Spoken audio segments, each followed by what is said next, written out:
রোজ garden palace. পুরান ঢাকার টিকাটুলিতে অবস্থিত রোজ গার্ডেন প্যালেস শুধু একটি ঐতিহাসিক প্রাসাদ নয়, বরং এটি ঢাকার ইতিহাস, রাজনীতি, সাংস্কৃতিক এক গুরুত্বপূর্ণ অংশ। হ্যাঁ বন্ধুরা, আজকে আমি আপনাদেরকে এই রোজ গার্ডেন প্যালেসের ভেতরে কি কি রয়েছে, বাইরে কি কি রয়েছে, কিভাবে যাবেন, কত টাকা খরচ হবে তা নিয়ে আপনাদেরকে একটি বিস্তারিত বর্ণনা দেব।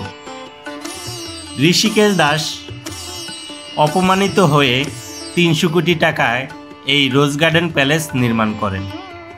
এর ইতিহাস সম্পর্কে আপনাদেরকে জানাবো। আশা করি ধৈর্য সহকারে ভিডিওটি দেখবেন। চলুন আপনাদেরকে মূল ভিডিওতে নিয়ে যাই।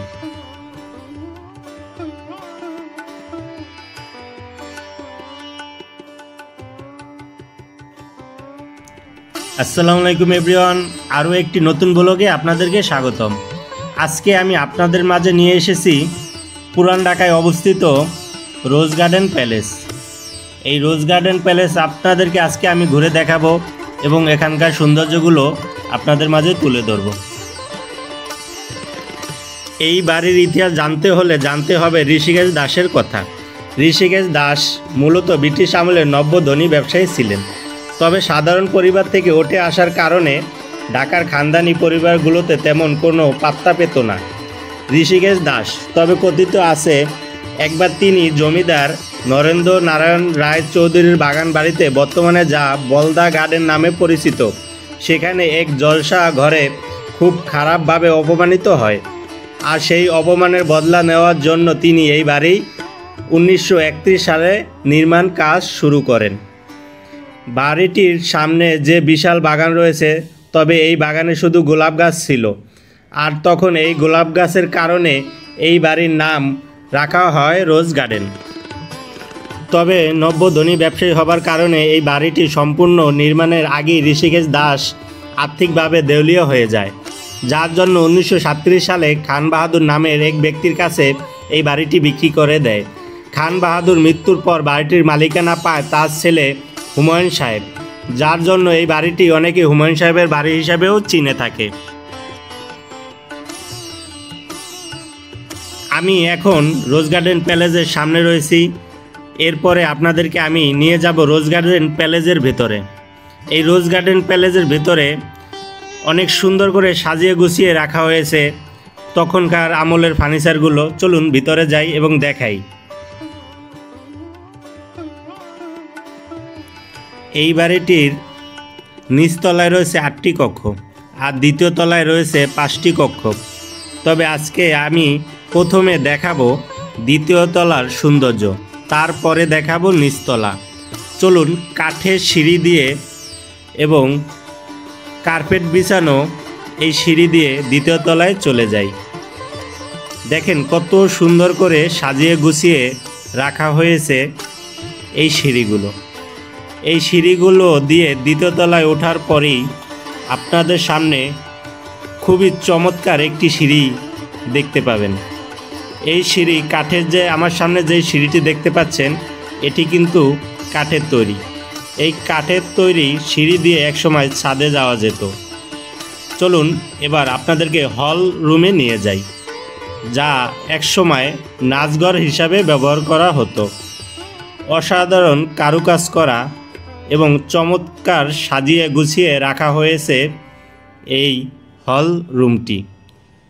দেখেন কত সুন্দর, আজও এত সুন্দর করে সাজানো গোছানো এই রোজ গার্ডেন প্যালেসের দ্বিতীয় তলা।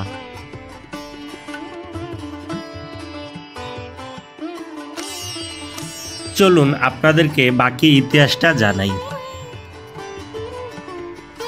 ঋষিকেশ দাস এই বাড়িটি বিক্রি করে দেয় খান বাহাদুর আব্দুর রশিদের কাছে, যিনি নাম দেয় রশিদ মঞ্জিল। এরপর মালিকানা যায় কাজী মোহাম্মদ হুমায়ুন বশিরের হাতে এবং প্রাসাদটি পরিচিত পায় হুমায়ুন সাহেবের বাড়ি হিসাবে। 1971 সালের আগে বেঙ্গল স্টুডিও ও মোশন পিকচার্স লিমিটেড এটি লিজ নিয়ে এখানে শুটিং পরিচালনা করে আসছিল। 1989 সালে প্রত্নতত্ত্ব অধিদপ্তর ভবনটি সংরক্ষিত স্থাপনা হিসেবে ঘোষণা করে।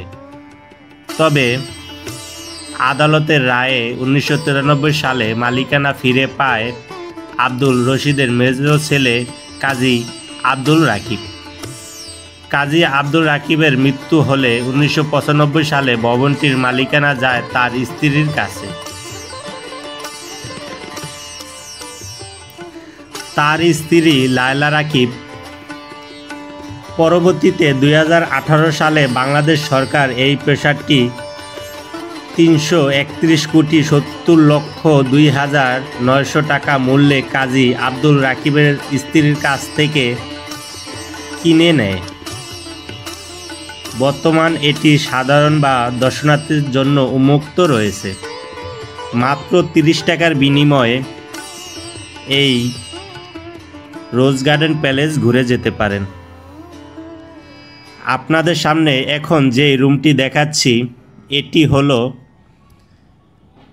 লায়লা রাকিবের বেডরুম। এখনও সাজিয়ে রাখা হয়েছে লায়লা রাকিবের ছবি। আর অসাধারণ এই বেডরুম ছাড়াও আরও একটি এখানে রুম রয়েছে।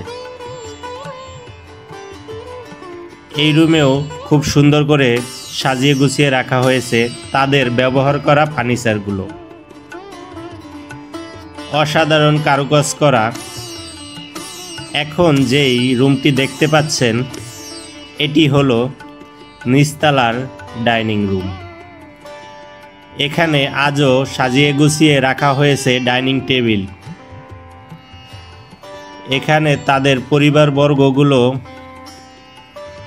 খাবার খেত।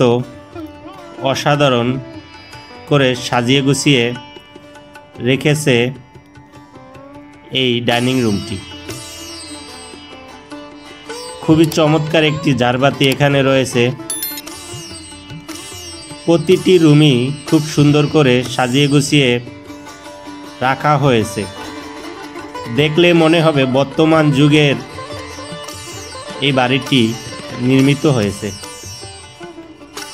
এখানে কিছু মূর্তি রাখা হয়েছে।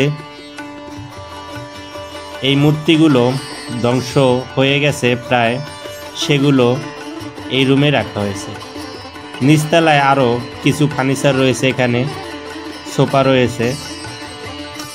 চলুন আপনাদেরকে বাহির ঘুরিয়ে দেখাই।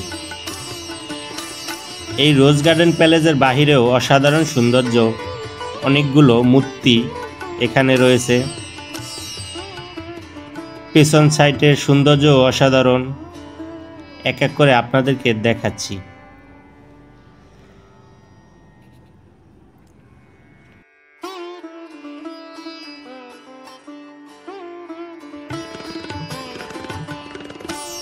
এই রোজ গার্ডেন প্যালেসের এটি হলো পেছন সাইড। পেছন সাইড থেকেও রোজ গার্ডেন খুবই চমৎকার, অসাধারণ। এখন আমি আপনাদের কাছে এমন একটা জিনিস শেয়ার করব। দেখেন, এই রোজ গার্ডেনে যাওয়ার পরে আমি একটি বেজির দ্বারা আক্রমণ হই। খুবই মারাত্মক একটি বেজি আমাকে আক্রমণ করে। এই যে দেখেন, আমি কোনো দিন দেখি নাই বেজিতে মানুষে এভাবে তাড়া করে। এই বেজিটি খুবই সাহসী এবং খুবই ভয়ঙ্কর। আমাকে দেখে তো একটুও ভয় পায় না, উল্টো আমাকে কামড়াতে আসে।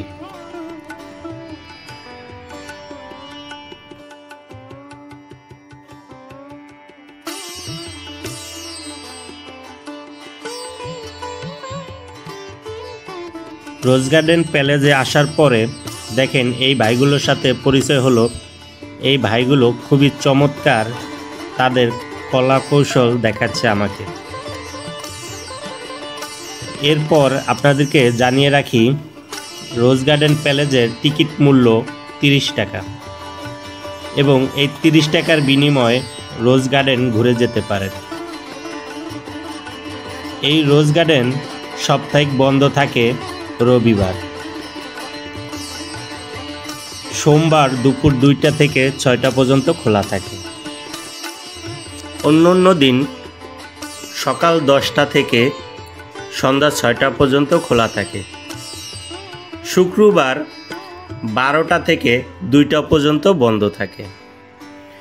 অসাধারণ সাজিয়ে রাখা হয়েছে রোজ গার্ডেন প্যালেস। রোজ গার্ডেন প্যালেসের পাশেই রয়েছে রেল লাইন। রোজ গার্ডেন আসবো, গোলাপ ফুলের বাগান দেখব না, তা কী করে হয়? এই রোজ গার্ডেন যেই ফুলের উছিলায় নামকরণ করা হয়েছে সেই গোলাপ ফুলের বাগান। আরেকটি কথা, এরকম নিয়মিত ভিডিও পেতে আমার চ্যানেলটি সাবস্ক্রাইব করবেন। যারা অলরেডি সাবস্ক্রাইব করেছেন তাদেরকে অসংখ্য ধন্যবাদ। এই রোজ গার্ডেন প্যালেস সম্পর্কে আরও কিছু জানতে চাইলে অবশ্যই কমেন্ট করবেন।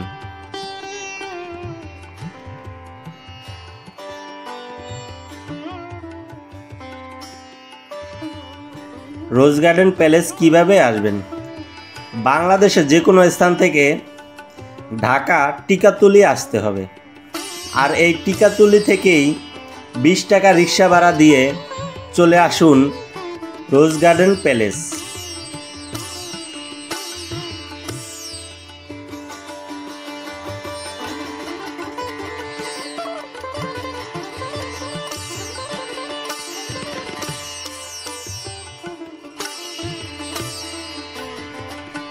রোজ গার্ডেন প্যালেস থেকে আজকের মতো বিদায় নিচ্ছি। পরবর্তীতে নতুন একটি জায়গা নিয়ে আপনাদের মাঝে হাজির হয়ে যাব। সবাই ভালো থাকবেন। আল্লাহ হাফেজ।